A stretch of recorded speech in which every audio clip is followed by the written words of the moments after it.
Therapy Geeks, a podcast by Luke McGibbon and Louise Taylor. Are you on Twitter? I try to get off it, man. It's pretty toxic. I like if I'm on it for more than even an hour, I find myself getting sucked into like the vortex of like Oh my god! opinion. It's so amazing, but it's fucking. Yeah. There was something the other day. You see, Belfast City Council. I've decided they're all fucking corrupt. All of them. All of them. A whole lot. Right? I just started recording, by the way. Do go on. Right. Okay. Maybe not all of them, but yes. No, the Greens, man, you can't fault them. Oh no. Yeah, Twitter is like intense. Yeah. It's really intense. I actually find that in the council is where I've seen the most mature kind of governing, because I saw these posts where there was like Green Party and Alliance councillors like delivering food packages with DUP councillors, and like Shinners working with like UUP even in some places, which is crazy. Oh. Like, does that not drive you mad? Well, the that's food parcels and the food banks and them all coming out. I'm like this here. Why are you all like, look, we're helping the vulnerable? Any civilized society should not have food banks. Oh well, yeah, absolutely, yeah. I so mean, while like, they're all going, look at how good we are, I'm like, no. Make like sure this doesn't happen anymore. That is like the twist of the narrative, isn't it? Like Jacob Rees-Mogg said something like, "Oh, I think food banks are actually quite uplifting morally because people stepping in to help each other," and it's like, oh my god, only if you're middle class and you've got food on the table. Yeah. That is welcome, the problem. by the way. Welcome, viewer, listener, to Therapy Geeks. We tried to start the conversation to give it a sort of naturalistic vibe. So we're shit talking local government to begin with.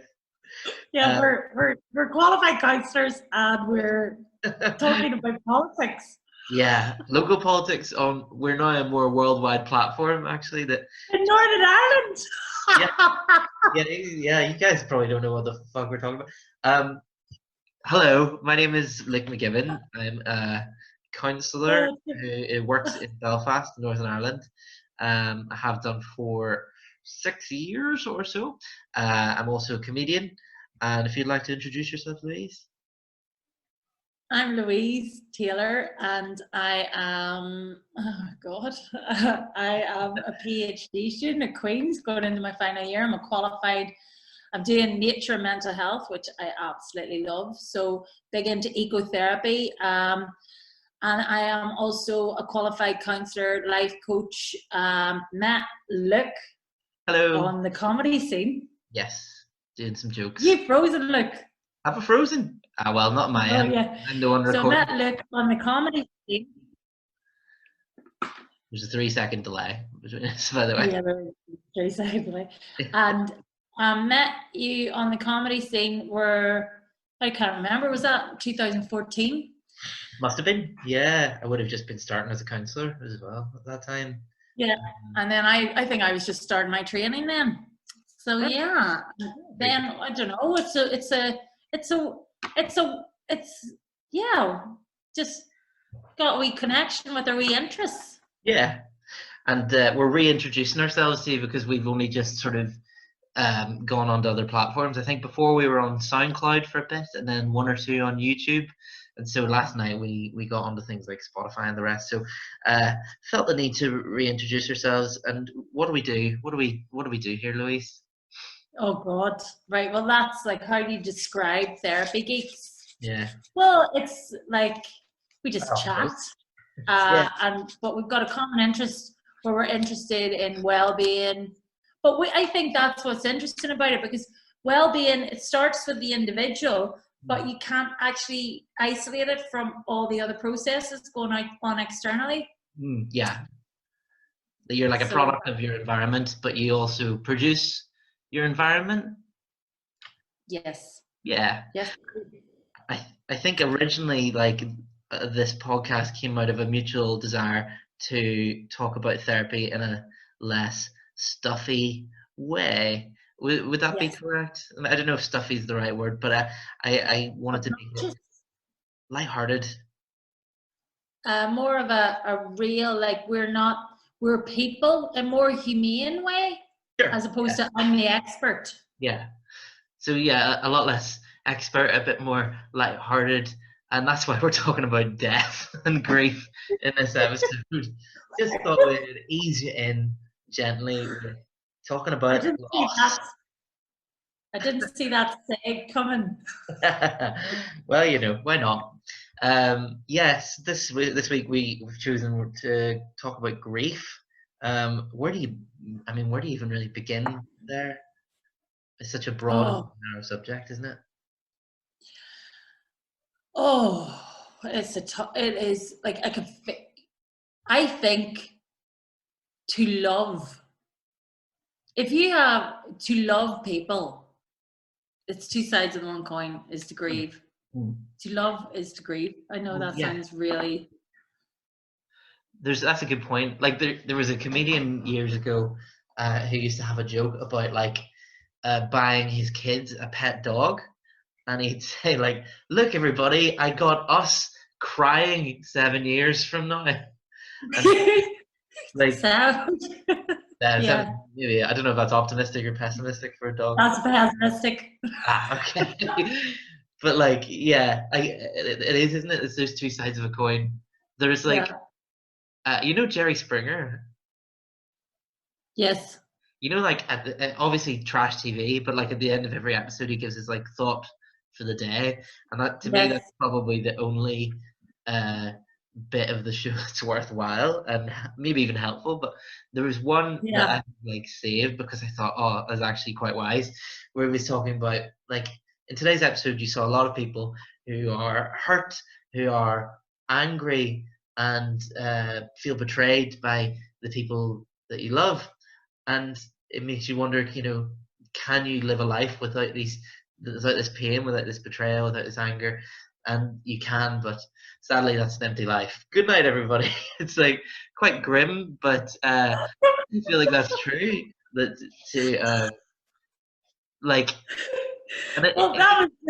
that was actually very clever of him. Yeah. To end it with a moral a moral ending after he'd caused so much turmoil and trauma and pain. Yeah, very convenient for old Jerry. For entertainment. Yeah, fuck him. I hope you really enjoyed it. But like that. I feel like that illustrates the point you're making, that like to love someone means someday you're gonna have to grieve it, which is one of the I think one of the big tenets of Buddhism is that all things, good or bad, are impermanent, and that maintaining that awareness of it and feeling it is the key to sort of meaningful life, Well, the irony is you grieve if you're the lucky one. The person who survived. Often that's the woman as well, isn't it, statistically? Well, no, I'm thinking in any relationship. If you, I think that's where the pain is a lot of the time, and the dissonance and the confusion. It's because, to die is a loss, right? But if you're grieving a person you love dearly, well, then you're still alive. It's a very, very difficult one, because I think for many people, especially in the order of death, what way it's happened. So you've got complex grief, complex grief. So if it's not the natural order of things, if someone died in a very, traumatic way. I feel like this is probably why people seem to love those stories about like old people who die at the same time, or like one person dies and then the other person dies almost immediately of a broken heart, because they almost wish that they could do that. Like people would rather die than mourn. Yes. Yeah. I mean, because one's final and the other is unknown, because mourning and grieving is so individual. And how often do you hear someone who's like grieving say like, "Oh, I wish it could be me. I wish it could have been me who'd done that." And one of the things that Viktor Frankl talked about, because I'm big into all that logotherapy, like meaningful stuff, was he tried to make mourning a meaningful experience to one of his clients because she said, I wish it had been me who died and not him. And Viktor Frankl said, well, if you died, he'd be the one in your position right now feeling this pain. And don't you think that in that sense you've spared him this horrible feeling that you're saying is worse than death? You know what I mean? By surviving, you've spared someone the pain that you're going through as a mourner. Yeah. I don't know how the client reacted to that, because I can't imagine every client would have loved that. Yes, but then that's the therapeutic relationship, isn't it? Because if you're recalling what was said, you're missing. If you're recalling the words of what was said in that session, and you don't have the full context and the build up of the relationship and what was going on at that time, it kind of doesn't tell the story accurately. Right. Yeah. So the words I will use with one client will not be the same words I will use with another client. It will depend on the client. Totally. Yeah. Like that context is pretty important. I suppose like this is why, to me, like person-centered, client-centered, stuff works best with grief. Like more of your evidence-backed therapies like CBT would be used for quite a lot of things, but I don't even think the evidence is super in favor of CBT for grief, because it's so individual, isn't it? So I'm aware there is some good evidence supporting CBT is good for like survivor's guilt. Because that sort of makes CBT and grief, that's weird to me. Well, I mean, like I guess the idea of feeling like you shouldn't have survived or something like that is technically an irrational thought, so I can see how it would play into the model of CBT, but but I wouldn't have, I haven't, we were talking about this earlier, I haven't had, I was trained with crews and I volunteered with them for a while I was training. But I didn't, I did it for a very short period of time, the voluntary, and then, and then private practice now. I haven't had a lot of experience with clients with complex grief. They haven't come to me for those issues associated with like that. They will be grieving, but we were talking about this earlier, but it won't necessarily be the death of a loved one. Right. It may be a loss of identity, it may be a job loss, it may be the end of a relationship. Those types of grief, I think there's grief in all sessions. Oh yeah. Like, mourning isn't necessarily reserved for death. Like mourning is for loss, and yes, everyone's suffering from loss nearly all the time, aren't they? Yeah. There's this is something we were talking about just before recording, that something called, so I only just heard about this recently, but something called the Holmes Rahe I'll put it on our Facebook, but Holmes Rahe stress scale. It itemizes 43 life events known to cause stress. So these are basically times in which which mourning would be appropriate. 43, like I'm not go through all of them. I'll go through some of them. Number 1, death of a spouse. Number 6, personal injury or illness. I mean, like, you hear about amputees and the mourn the loss of a limb. Marriage. Oh yeah. What? Marriage. Marriage is a change. It's a death and rebirth in a sense, if you want to think of it like that. And divorce. What? Sorry. Divorce. What I'm going through. Obviously, divorce is in there. Change in working hours or conditions. Yeah, I mean, beginning or ending school. How many children have you seen dragged in through the school gates with tears in their faces? It's a big change. Minor mortgage or loan. Change in sleeping habits. Getting towards the end of it now.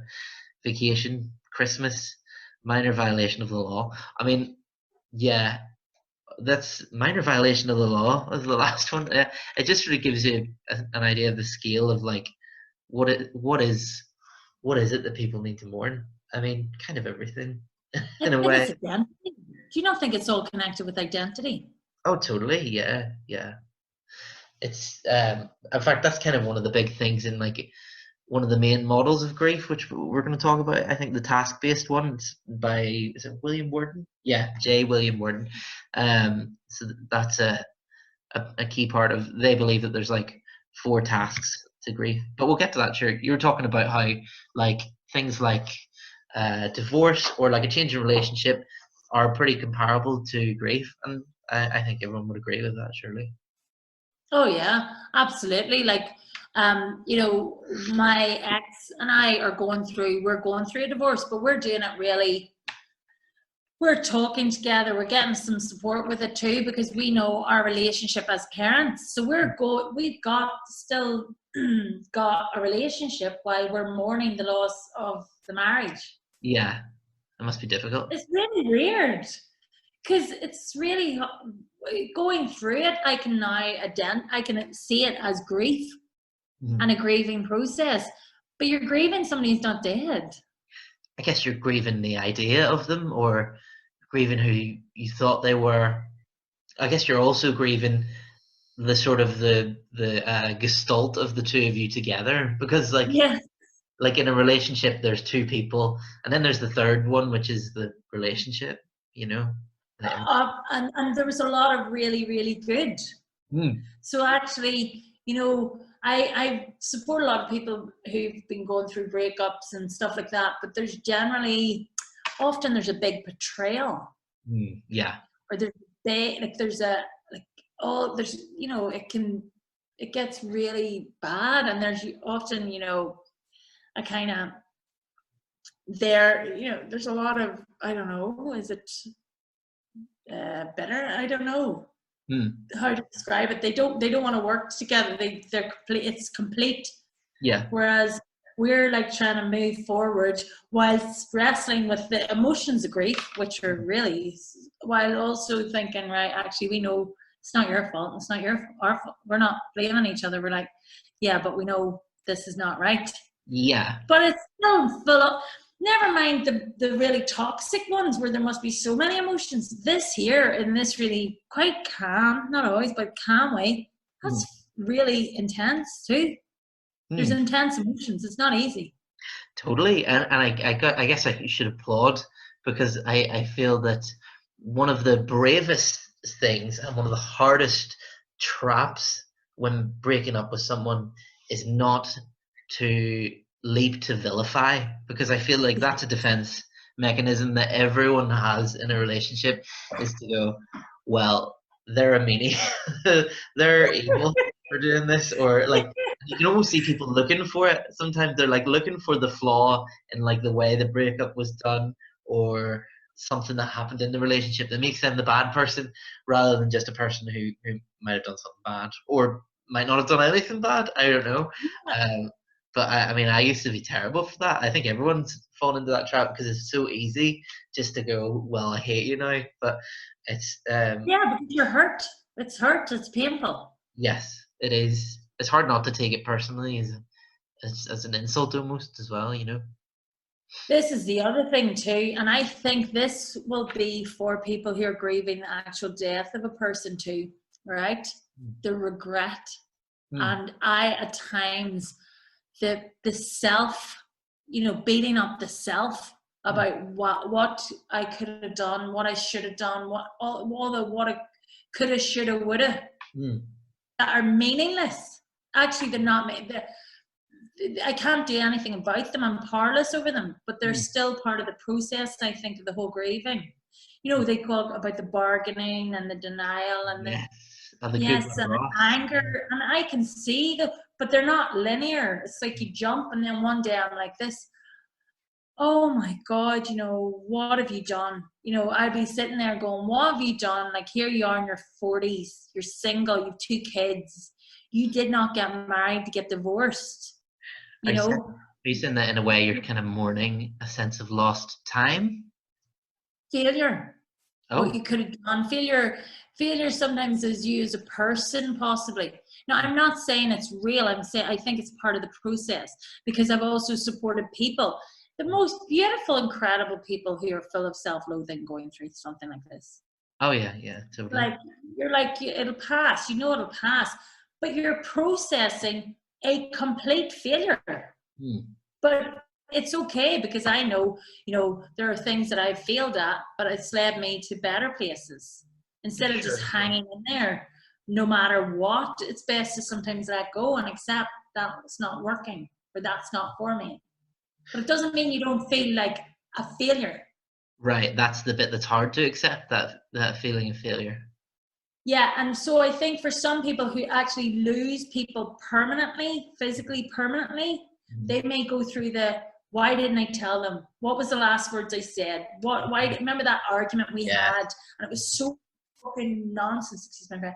It was so, why like that? I failed as a sister. I didn't. That time where I lost my temper with my elderly parent when I was caring for them because I was exhausted. I wish I hadn't done that. I was a terrible daughter. All these kind of things that you go through. Yeah. Possibly questioning. Yeah, I guess, you sort of want to explore every choice that you ever made with that person back then. Possibly. Everybody's got, and this is where it's a unique thing, because while I'm going through this, then we've got the other person who's going through the grieving process in a very different way. Ah, okay. And that can be hard to see, can't it, as well? Yeah, because we're not the same person.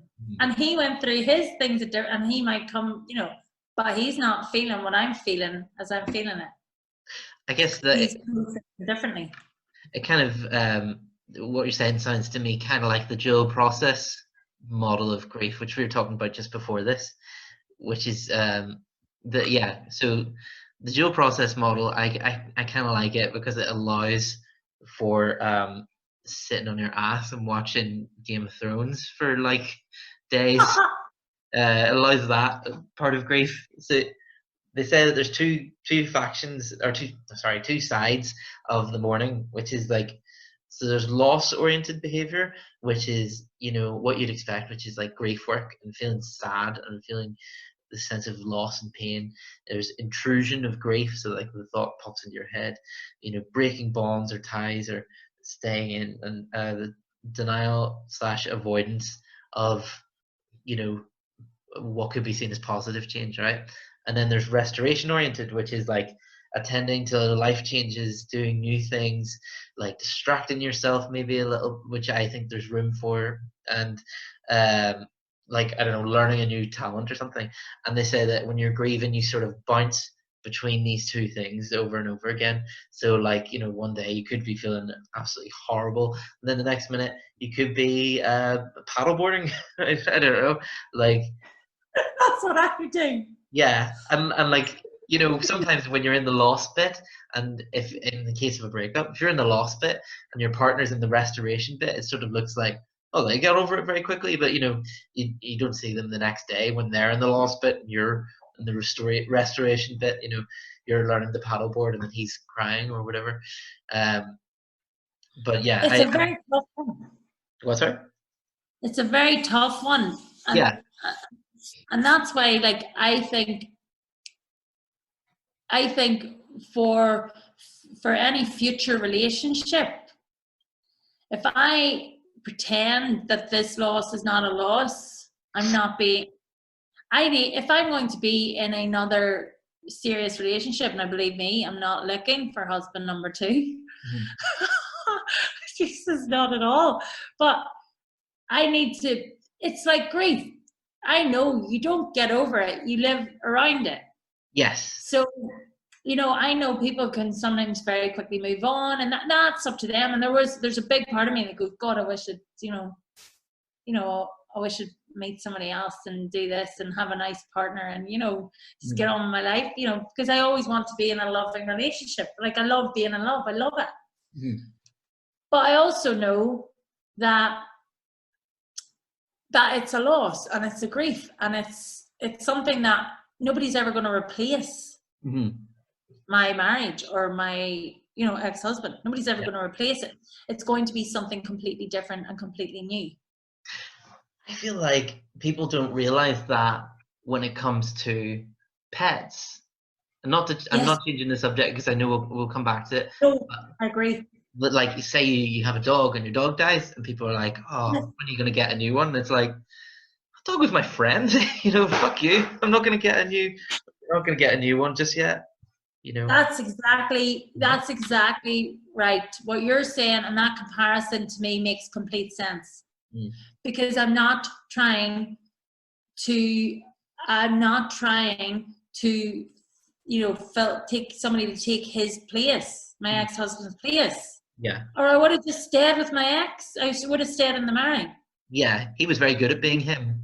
You don't need him. Yes, he's amazing. He's an amazing person. There's nothing actually wrong with him. We weren't compatible as a there's not. We were not. We did not work. We loved each other. We want the best for each other, but we didn't actually make each other that happy all the time. And we tried. My God, we did. Yeah. So if I'm going to a new relationship, I don't want a better version of this. Mm-hmm. I don't want that. I want something completely different. Have you ever seen I don't know what they call, I just call it the circle exercise. It became very popular because it was on a BBC show. So a lot of my clients have already seen it whenever I use it with them. But it's just when talking about grief, I'm going to do it in front of you here. Yeah. I'm just going to describe it for the audio listeners. Is this the Tonkin model? I don't know. I have not a clue what that is. I've never heard of it. But you draw a circle, first of all, right? And then you sort of draw these lines bouncing in and off the edges of the circle, and that's your life, basically, right? I've already messed it up. It's been so long since I've done it. That's your life there, basically. And no, fuck it. I'll restart it. We're losing that in the edit.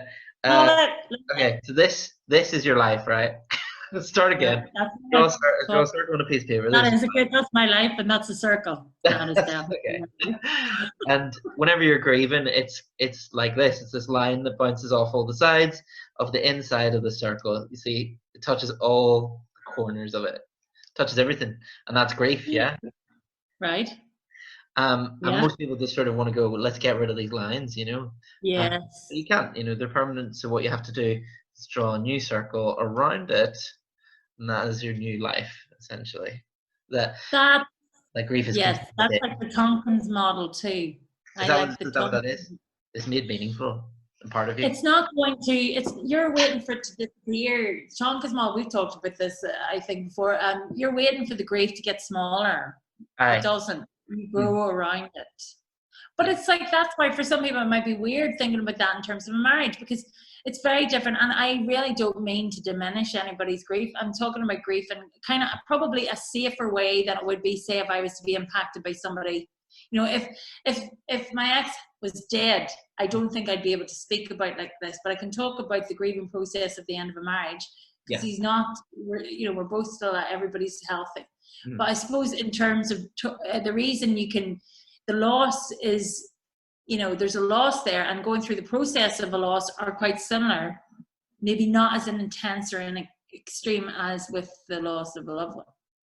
But it's like estrangement from people. If you're estranged from people, there's a loss. Even friendships that have ended badly, there's still a loss. Oh yeah, totally. Yeah, there's like there's something is gone, that needs to be worked on in a sense. This is another thing I want to ask you, right? Now, I'm not talking about death. I'm talking about friendship possibly, and moving on, and relationships moving on, right? What do you think about this? So I'm in my 40s, and I think in the last, since probably 2014, my social groups have changed a lot, and I have got rid of quite a lot of people in my life, or they've moved and they've done whatever, right? Yeah. But what I have learned is that for new energy and people to come into your life, you have to make space for them. So if you are with friends, or you are like there's people and you're not feeling good about those relationships, if you want new relationships, you have to make space for them. What do you think of that? Well, yeah, I think that makes perfect sense. Like to me, what came up when you were talking about making space, to me it's as simple as like having time to give to people, and energy. People, sorry. And energy, yeah. I mean, and this is it. If you've too much going on, you won't have that time or energy to give to people. So yeah, space needs to be made. Like, that doesn't even necessarily mean getting rid of other people. could be getting rid of other things. You can make space in your life by quitting your job. I don't know. Yes. Stuff like that. I wouldn't recommend quitting your job to spend more time with your friends, but also, what the fuck do I know? I don't live your life for you. If you if you want to do that, then do that, dear listener. But yeah, I think that makes a lot of sense. But and that's it. Like, and that's the other thing, right? You see, with men and women, right? Yeah. So loss and grief and all that. There, the loss of a job can mean very, very different things to different people. Mm. So I quit jobs, right? And that's a leap of faith. And I'm like, oh my God, yeah, Jesus, why can you not just stay at this job? But then I was like, no, this job doesn't feel right at all. Doesn't make me happy. It doesn't sit well with my morals or my values. So I'm going to remove myself. But I was in a job where my contract wasn't renewed, right? And that was a different kind of loss. But actually, I'm really glad. Like, I was really glad because it was horrible. It was horrific. Okay. But it was a different way for the job to end. Right. It wasn't in your people who are made redundant or that's a very different way to quitting a job. Yeah, that's very true. I mean, it's because it's not your choice primarily. Yeah. So like, and choice is a big factor in it as well. Like, I guess returning to briefly to like relationship dissolution, I have often felt better about relationships I've ended than relationships that were ended for me. Because choice had a part to play there, you know. And I also think it can be an important defense even as well. Like, I know people who, when someone's broken up with them, have immediately gone, okay, yeah, let's do it. And like, because then it's like, well, it's my choice too, you know. We're both, so we're agreeing to break up. You're not breaking up with me, we're agreeing, you know. But narratively that has a thing, but I mean, it's also just important, I think, to actually, do you know what? It's completely changed the way if people reject me now, especially now, right? Say if I was to meet somebody, right?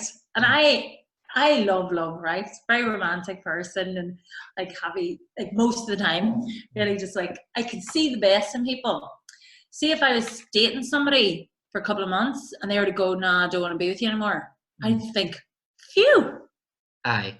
Well, yeah, better now than like 10 years down the line or something like that. Yeah. I'm like, if they walk themselves out of my life, because I am very much about, here's me, right? Here's the whole lot. Yeah. You know, I've gone through a hell of a lot where I have done a hell of a lot of work to get here. Really quite happy in many ways with where my life's going. Yeah, I am not like a shrinking wallflower. I am not somebody who's going to go like just look pretty in your arm and not say anything. I am an assertive, confident, strong woman. And for some people, I'm too much. If you think I'm too much, there's the door. Yeah. You know what I mean? It's almost like a sense of destiny, almost. Then it helps you to sort of cope with it. Well, it's kind of like, I'm not interested in I want to get on with people and meet people and find, you know, like dating them like I want a hunk man, like who I find attractive and have a nice time. But I'm not watering this down. Yeah. I'm not being so like sometimes I'm watching people and they're trying to be everything that person wants them to be because they want that person not to reject them and to want them. Yes. Whereas I'm just like, well, if you don't want me, don't waste my time. Yeah. Well, don't try and make me into something for you because I'm sorry, dude. Like, you're going to be somebody, if you're going to be in my life, you're going to be in my life. You're certainly not going to be leading my life. And that's like a healthy sense of agency, a sense of self, I suppose, more than anything. Yeah, I know what I want. Well, yeah. And you don't want to be in a relationship with somebody who isn't super into it, you know, as well. Like that's just. I would mind somebody, you know, because you're in your 40s, you've got 2 kids, you've got I've got lovely friends, I've got a lot, you know, I like spending time by myself too. So I'm not after a big in your pockets living together thing. I'm after a nice, a nice relationship with somebody who's kind of maybe on a similar wavelength. We're not going to be in each other's pockets all the time. Yeah, so there's a certain, I guess you're saying there's certain scenarios where mourning isn't really necessary with the whole thing. You just sort of, away to go. Yeah, but this is kind of like, so there was a part of me going, am I ready for another relationship if I'm still mourning? If I'm still thinking, how's that? Like, you on your first date, you don't want to be going, yeah, my ex, crying over your coffee going, we should have tried harder. And, Yeah. I know, I guess, it's about how much is invested in a person, I suppose, which is also in the task-based model. I think, actually, here, I'll knuckle into that, actually, just quickly, but so William Worden's model of grief is that there's 4 tasks of grief. So right. I'll go through them in short form and then we can discuss them bigger. But number 1, accepting the reality of the loss. Number 2, working through to the pain of the grief. Number 3, adjusting to an environment in which the deceased is missing. And then number 4, emotionally relocate the deceased and move on with life. Emotionally relocating, it sounds very like Gwyneth Paltrow, doesn't it? So it's like conscious uncoupling or something like that. But, yeah, she was on something though, like that. She actually, I thought she did quite well actually with that conscious uncoupling. She was ahead of her time, and the language is a bit more like poncy. Is that a good word? She seemed to handle it pretty well, I guess, didn't she? Well, we don't really know that, but we know what she was willing to say. But when was that model developed? The book that I got it from was published in 1983. Woo! Yeah, that language is very much of that time because it's all thinking about it in terms of the deceased. It's very computerized, isn't it? It's very non-emotive. Accept the reality of the loss. Yeah, I think there's something to the theory, but yeah, I would say the language isn't great. I mean, emotionally relocate really sounds like saying fuck off and get on with it. Whereas I think modern perspective. What's that? It sounds like stop thinking about them. Right, exactly, which is totally bad advice in my opinion. That I think one of the greatest things you can give to somebody who's mourning is time, and also to talk about the person, what sort of person they were, things like that. Because if you want to make grief last forever, don't talk about it. If you really want to miss someone in such a painful way for the rest of your life, then don't bring it up, because that's how that happens. That so many people who come to therapy who are grieving always say that I feel like I'm under pressure to get over it, and usually this is around the year mark. People think, socially people go, oh, after a year you should be grand, whereas that's often not the reality. And grief is done when you say it's done. You decide, not But is it done? How can you because it's just it depends on the loss. Well, this is it as well, yeah. But the loss can actually become. How do you integrate the loss into your life? That's one of the. Yeah, that's covered under. So task 3, adjust to an environment in which the deceased is missing. So to me, that isn't just learn to shop for yourself, because I think it's more like people in our lives fulfill a psychological function for us as well as physical functions. So people have, and say if you're oh my god, sorry, the cats just ran down the stairs and I thought somebody was falling off the roof. Oh god, Jesus, man. I did hear a clatter. Oh yeah, they're having their play fighting. But yeah, people fulfill psychological functions for us as well. People rely on partners to maybe anchor them or calm them, or maybe to energize them on the other end. That there's a sort of parallel process, and often we, like a lot of psychodynamic theorists would say that we project on everyone, and to me, grieving is almost a withdrawal of projections. You know, trying to see the person as truly as possible as to who they were, and realizing that a lot of the things that we put on them, good and bad, are actually in us. And withdrawing those projections, realizing they're within us, is kind of bringing that person into us and carrying them with us forever in a good way, in my opinion. But I mean, that's amazing, right? Because like you think about, I think about, say, I'm going to say my grandmother. I would think about her quite a lot, and I find it quite odd that I would feel her, like a connection to her a lot more than a lot of the other people who've died. But then I think about how I felt when she was around, and generally, I don't know, I felt good. I felt nice. So that reassurance can come after, after life, after her life. So and I would think about others who've died, but it would be her that I think her thinking about her would bring me possibly the most comfort or the most peace. But I suppose that's about my beliefs about death. Now that's the other thing, right? This country and death and ceremonies and funerals and honouring the Holy Dung. Where do you start there? And especially like we're in July 2020, Holy Dung. We've just had some outrageous. Yeah. So to listeners outside of Northern Ireland, like one of the two people who you could argue in charge of the country, Michelle O'Neill, so she's a party leader of a coalition government. This is the middle of the coronavirus pandemic, and she went to a very large, unmasked, non-socially distanced funeral. And yeah, there's like pressure on her to step aside, and she's not stepping aside because her partner in government, who there's a bitter rivalry towards, didn't step aside when there was her own scandal a few years ago, which is just whataboutery, really, isn't it?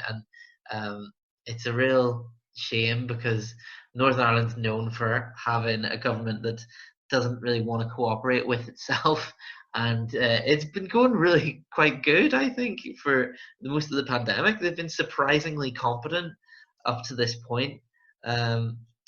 And yeah, there was a good tweet from Tim McGarry, local comedian, who said like the irony of people in the IRA getting told off for not wearing masks, like amusing.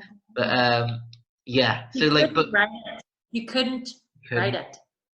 Since moving back to Northern Ireland, there's two things that I think are so Northern Irish expressions that I just love them. One, you couldn't write it because the actual non-fiction is more ridiculous than fiction in this country. You couldn't write it. Like the experiences I've had, you couldn't write it. You couldn't make it up. You couldn't write it. And the second one, they've little to be at. Yeah, they're not hugely busy, are they? Like, but, I think of that with regards to gossip, or I think of that with regards to shit stirring. There's a hell of a lot of shit stirring, and I think that was the biggest display of shit stirring I've seen in a long time. Yeah, I think so too. They must. I'm like this here, right? Okay, we're knowing that our government, both parties are batshit crazy, but you've hit a whole new level here. Yous are off your heads. Yeah, it's really all of them. I thought Michelle O'Neill was an intelligent woman. Like, Jesus Christ. I suppose you're an intelligent woman. To me, the most outrageous aspect of it is this is at a time when loads of people are being denied the right to have funerals from family members that they're close to. And like that's the thing that breaks my heart a little. That because I guess getting onto the subject of grief, like an important part of mourning is like ritual, and often that can be funerals, but more often than not, it's very personal. Like a lot of people don't say that they felt a sense of completion after a funeral, but a lot of people tell me they feel a sense of completion after they visit a grave on their own. Yes. Personal. Yeah. And it's all the processing, right? So for whatever your beliefs are about that person and whatever the ceremony is about, from the death to the wake to the grave all of those are important. what happened, and I have such compassion for any family. So it wasn't about the fact whose funeral it was to me. It wasn't about that. That was not what I was kind of like, you've gone too far, right? You know, all families, that family, that's a loss, whatever, right? What it was about was, now we know about COVID, that the people who are most vulnerable of dying and being infected are the elderly and a lot of disabled, right? So whenever I was watching all of those people behave irresponsibly, I said, well, you know, as a result of your actions, that we know that social distancing stops this being spread. But let me tell you, you all know you're not going to die horrifically if this spreads. You know, we know from the information so far that it'll be the disabled and the vulnerable and the elderly who will die by our inability to adhere to these basic rules. Michelle O'Neill knows that. Any loyalists that go out and parade should know that. Any politicians who are dealing with the health committee, who are dealing with the experts, know that. So if you are not following these rules and you're in a high profile job, you are basically neglecting our most vulnerable in the society. I suppose as you're well. Saying, I'm important. This is so important to me that I'm going to breach these rules. And I'm like, right. I mean, it falls upon our sort of people in government to sort of set an example, don't they? Especially like for the rules that they write. But yeah, I mean, set an example. They don't even know what democracy is. They don't understand it. Like, it's tribalism on steroids. They're not setting an example. I mean, I'm like this here. That is just a new. I feel really bad for them, because whoever is pulling the strings has them doing ridiculous things. These are educated, intelligent people behaving like absolute nutters. Oh yeah, completely. I mean, they've been very. I mean, it's been childlike for years, hasn't it? But yeah, I mean, that's Northern Ireland. But I think we're generations. What? Sorry. We're counsellors, and counsellors are supposed to challenge institutions and systems that are detrimental to the well-being of the population. I feel like we could only do that on an individual level, though, right? Yeah, well, only because you see in America, they would have counsellors on their Senate, they would have them in Congress. Counsellors are held in, whereas here they don't respect the public. They don't respect anybody. They don't respect. Who do they respect? Like who are they listening to? They're not representing the public. Oh yeah, completely, yeah. But I feel like we could do a whole episode on Northern Irish politics on its own. You know what I mean? Like that's a whole other. That's not. But that's grief too. You look at the grief, right? You look at what that public thing did, what it tapped into with it tapped into the grief of a nation. It tapped into the grief. I think there's so many areas of grief too. It tapped into the grief of the people who were affected by the Troubles. It tapped into the grief of the people who are affected by the pandemic. It tapped into, the grief of the people who know that they're not, those rules are not going to apply to them. They're not going to have the same leniency. It tapped in, so that I think the anger was connected. The anger displayed was connected with grief. Yeah, I was very angry with how they behaved. I mean, anyone who's lost someone in the last few months who can't visit anyone, like that's what that is. That's rage, like. But yeah, I mean, this isn't it. Yeah, I don't know. I don't even know where to go on it, because I am just it's shit. Like that's all it is. It is shit, but then I would say this, right? I would say funerals are important for lots of different people, but they're only one part of it. So maybe, people are putting this much emphasis on the funerals, and I would say try and think about honouring those who have left and have lost in a way that's safe for you and your family, and, in a different way. Start thinking about it, like what you said about, I don't know, you were saying earlier, what was it about, like worshiping, like was it the Buddhists or something, like worshipping stones or something? I don't know. It was, yeah, it was. I was actually talking about, there was a film out a bunch of years ago called Mr. Holmes, starring Ian McKellen as a sort of senior aged Sherlock Holmes who had lost quite a lot of people in his life.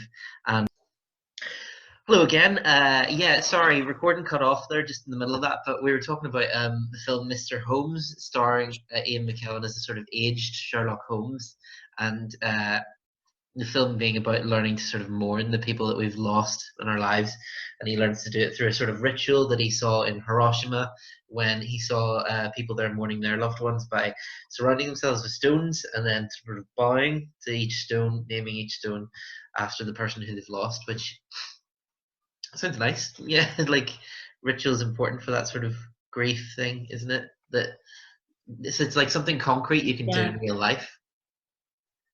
Yeah, definitely. Yeah, we actually did record the rest of the podcast, but before I realized that it had cut off. But we were wrapping up anyway. So there was like a short story we did just to illustrate the Buddhist idea of death. This is a dialogue between a monk called Swensa and a child called Gita about a cat that passed away who lived in the monastery. So he's explaining death to this child. Swensa said, "Everything in the world comes from the same one thing. It is like in a cookie factory. Many different kinds of cookies are made. Lions, tigers, elephants, houses, people. They all have different shapes and different names, but they are all made from the same dough, and they all taste the same. So all the different things that you see, a cat, a person, a tree, the sun, this floor, all those things are really the same." "What are they?" Gita asked. Swensa smiled. "People give them many different names, but in themselves they have no names. When you are thinking, all things have different names and different shapes, but when you are not thinking, all things are the same. There are no words for them. People make the words. A cat doesn't say, 'I am a cat.' People say, 'This is a cat.' The sun doesn't say, 'My name is sun.' People say, 'This is the sun.' So when someone asks you, 'What is this?' how should you answer? You shouldn't use words. So if someone asks you, 'What is Buddha?' what would be a good answer?" Gita was silent. Swensa said, "Now you ask me." "What is Buddha?" Swensa hit the floor. Gita laughed. Swensa said, "Now I ask you, what is Buddha?" Gita hit the floor. "What is God?" Gita hit the floor. "What is your mother?" Gita hit the floor. "What are you?" Gita hit the floor. "Very good. This is what all things in the world are made of. You and Buddha and God and your mother and the whole world are the same." Gita smiled. Swensa said, "Do you have any more questions? You still haven't told me where cats went." Swensa smiled, leaned over, looked into her eyes and said, "You already understand." Gita said, "Oh," and hit the floor very hard, and then she laughed. Isn't that bloody lovely? Yeah, Lovely. lovely. I like that. The Buddhist idea of death, about sort of there being like, there was like an illustration I saw once where somebody like filled a cup full of water, and they said like, "This cup is you and the water is your life," and he smashes the cup and he says, "The water's still there, it's dispersed, it's elsewhere." I like that. Yeah. We're gonna wrap up with a dream Do today. you know what that makes me think? Yeah. It makes me think love is connection, not attachment. Yeah, I like that. That's a good Grief point. is connection. Yeah. So it's not about what we think it's about sometimes. So we've had attachments to people, we've attachments to things. So when we lose it, we have that process of coming to terms with that loss. Mm-hmm. Whereas love is attachment. It's like that beautiful poem, the grief poem. It's like, "Do not look for me." I don't know. I am not there. I am in the birds and the wind and all that. That's lovely, isn't it? Yeah. Yes. I guess, yeah. It's like the essence of a person. Yeah, and you find it elsewhere, I suppose. I like that. Yes. That's a good note to end on. Yeah. We're going to wrap up by I think interpreting so. a dream. Yeah, I've had a few here recently. I'm going to try and find one. This is you've often historically been better at dream interpretation than me, but I've been doing a little bit of my own recently. There isn't good or bad, you know. It's an art, not a science, isn't it? So what? Thank you. That makes me feel a bit better. So in this dream, I make a phone call to the news. I am on the news praising the local response to the pandemic. I leave.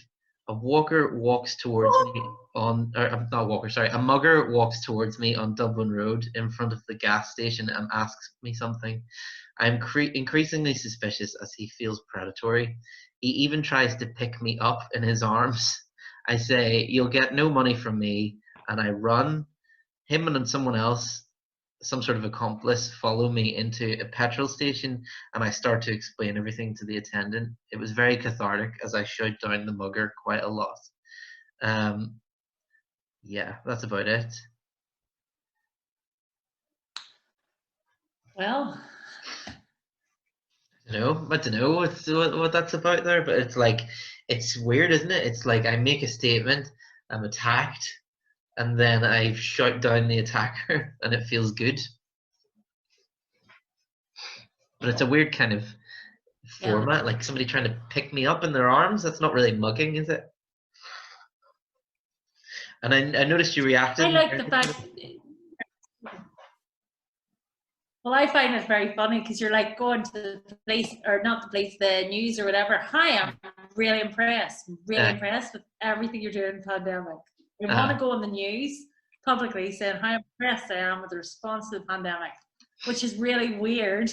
Yeah, it's weird. Who does that? You're unconscious. Yeah. You're unconscious. This is like saying what nobody else.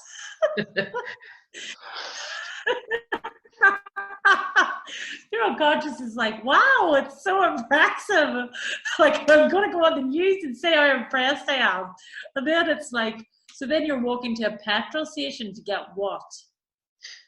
No, I think I run into a petrol station to shelter from the attacker, from a mugger. But then in the petrol station, you're like still like so impressed. Well, I don't know. Am I? I thought I was like just shouting them down because I'm somewhere. You're shouting the mugger down. You said something about what else? You're shouting the mugger. The mugger is the. Oh yeah, I said you'll get no money from me. I have been trying to. You had a good conversation. You what, sorry? You had a good person. I got my pineapple here now. I've moved on from tea from the last. So you had a good conversation with the person aside from shouting at the mugger. I don't think so. I think it's like, let me see here. Let me just reread the bit of it. I go on the news and I do some sort of call-in thing, yeah. And then a mugger. Oh yeah, no, he did speak to me. Yeah, he asks me something, but I'm increasingly suspicious as he feels predatory. And then he tries to pick me up, and I say, "You'll get no money from me," and I run, and then there's two of them follow me into this garage or petrol station.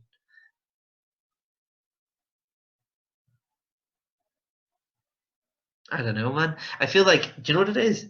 I think it's about, it's stupid, but like I've been trying to learn to, because I know you can do it, but I've been trying to learn to lucid dream recently. And to me, that dream feels like it's like a reaction to that. It's like, stop trying to control it, you know, because it's like this person comes up to me and tries to speak to me, you know, that's like the unconscious. And I immediately assume that it's predatory and run. Which to me says like there's a kind of resistance there. I think it's like archetypes or something. There's kind of like oh yeah, you want to praise people, you want to lift them up in a difficult time. Yeah. And then the vulnerable who are coming, well, you're getting no money from me, and they're not happy. Yeah, maybe I feel selfish. And you're in a petrol station, and there's two trying to come to you. So it's kind of like it's all the different it's like all the different archetypes. Yeah, it makes some sort of sense. There's like a kind of, yeah, I guess so. Yeah, that makes some sense. And I just. But also Dublin Road. Aye. I think that's telling, but then I'm not aware if, like, I think that's very telling in terms of the pandemic in Or is it? Belfast, Dublin Road in Belfast. Oh, yeah, It's a that's a pandemic. really good point. Yeah, that they're like obviously handling it better down south. Yes, Mm. you're like protective of Northern Ireland, but and the Dublin Road is kind of like, it's kind of like maybe there's a dilemma Mm. of allegiance or support, because the Dublin Road is very telling. I've been trying to learn Gaelic recently. You know, maybe there's a sort of thing there. I don't know. So how can you, like, because that was the two island, the two island approach, but that's because this is unconscious, of this subconscious. So you're learning Gaelic, and you're also, you're trying to go, like, this is a difficult time, or it's all the archetypes, but it's also like, you'll not get any money off me, and you're feeling attacked.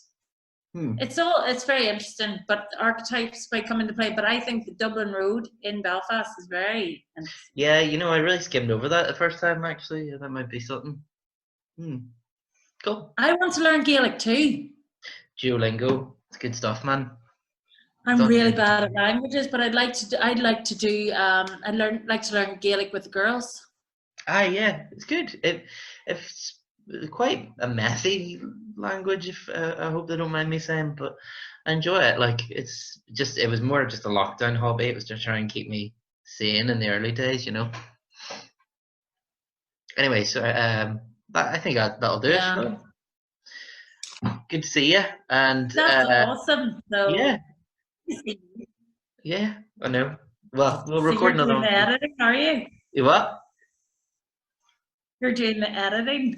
Oh no, yeah, I've got to learn to edit. This is one of the things. That's another lockdown hobby. But sure, fuck it, we'll sort it out. Thanks for listening, everybody, and we will speak to you soon. And goodbye. Thanks for listening to Therapy Geeks. Find us on Spotify, iHeartRadio, Google Podcasts, Podcast Addict, Deezer, Listen Notes, Stitcher, Podcast Index, and Buzzsprout. Give us a like or a follow or a subscription, whatever your podcast app allows. Thanks for listening.